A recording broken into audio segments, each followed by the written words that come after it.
Whenever you are watching this, it is probably way past Easter when it would be super helpful. But I'm going to show you how to needle felt an adorable bunny. I did this for a name hoop, so I added a name at the bottom, but right now I'm just going to show you how to do the actual bunny. I just printed out a cute little bunny that I wanted the outline to, and I'm going to trace it onto my fabric using carbon transfer paper. I always get questions about this paper. It's linked below, and it's how I transfer my patterns most often. Super easy to use, and it is reusable. This is a needle felting pad. You can also use like an old pillow if you want, just so your needle has something to go through in the fabric. And some felting needles, I will also link those below. I am doing my bunny with gray wool and white tail. You can do whatever color you want, obviously. I usually get my wool from an Etsy shop. I will try to link that below. And I'm just going to start with the tail.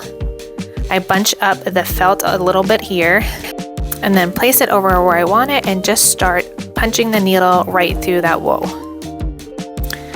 The tail can be a little bit fluffy, so it doesn't have to be too dense, but I'm just going to try to follow the outline that I drew and push the felt inwards so it can be inside that outline.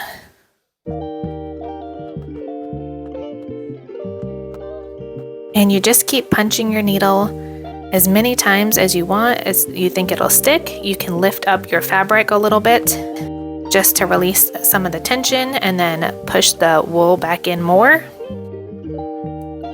Here is a close-up view. I'm going to do the ear. And I just stick it down in the middle first, and then I start following the outline. And because this bunny is only two colors, the gray and the white, that's literally all you do. It's super simple. Just do little pieces at a time. It's easy to blend. And it just makes for a cute little gift for a spring baby. Or bunnies are cute all year round if you're watching this in the middle of the winter.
When it looks like it's almost done, I pull it off the felting pad and then I kind of hold it up to a window to see if I can see through the wool at all.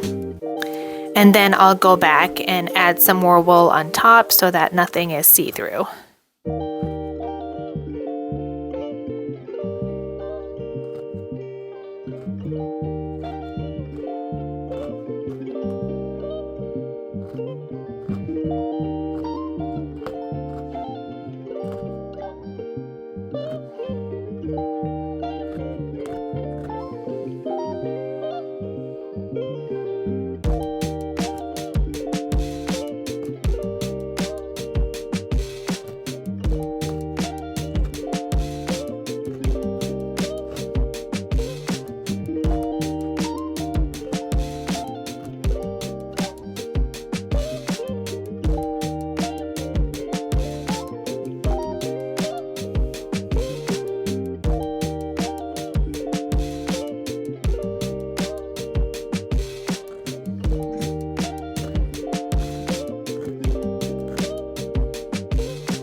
Then you can hand embroider a cute little name at the bottom. I didn't take a video of that, but subscribe and let me know what else you want to see. Thanks for watching.